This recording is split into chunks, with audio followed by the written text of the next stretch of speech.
well, firstly, can you tell us a bit about the project? It's not one project, it's entire branch, IT sector of Odessa region.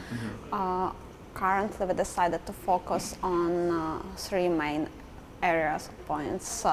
First is e-government, e-democracy, and automation of government processes. Second one is IT education. We're working with Odessa universities, high schools, just to show that IT education is IT businesses cannot exist without focusing on IT education because it's the future human resource. And the third focus is IT cluster and work with IT businesses, helping them to go out global, to US market, European market. First we're trying to bring it to digital view, then to open it to everyone. There's a new law about open data. So we're trying to bring all this paper data to digital view and then open it to public, to bring it to internet. And then automate all these different administration services to customers, like G2C, government to customers. And what's the purpose of moving all of this data to the internet? Is it an anti-corruption? First is to decrease corruption, also to make government more open to citizens, to eliminate all these long processes to get some services from government. How much support have you had so far? I mean, this e-government project is only still in the early stages, within the first weeks, but have you had a lot of volunteers who have come forward to offer their services to help the project?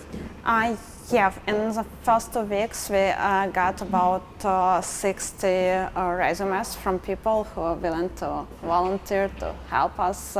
Mikheil Saakashvilli, he's expressed support for projects like this. Sure. But do you think that there's support for projects like this a bit further down at all levels, or is it just at Saakashvilli's team?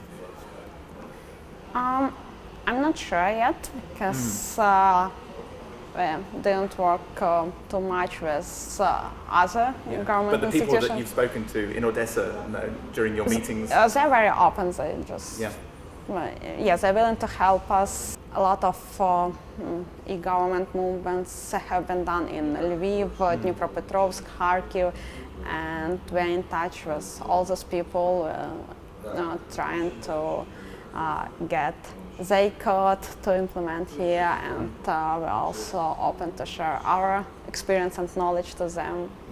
And it's not just within Ukraine itself, but also outside of Ukraine, because you have countries like Estonia who are leading the world almost in e-government. I think maybe 90%, it's close to 90% of all services are online. So we're in touch with Yannick Amerila, the most involved Estonian person in Ukrainian e-government processes.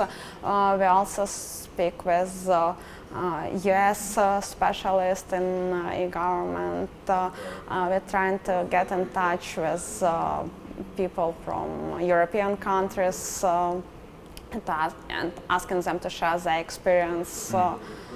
What sort of services do you think this e-government can offer? So, for example, petitions? Electronic petitions, also different administrative services, like to get some certificates, to register companies, to register car, get passport, some birth certificates, marriage certificates, and all this stuff.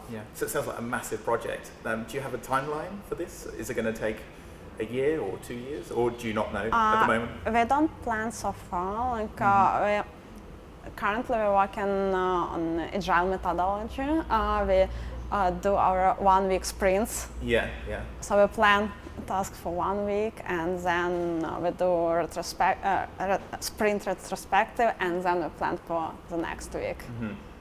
And what about funding? Where do you get the funding for example, for the workplace? Is it from the regional administration? This is how it works. You don't ask for money, you ask for products in it.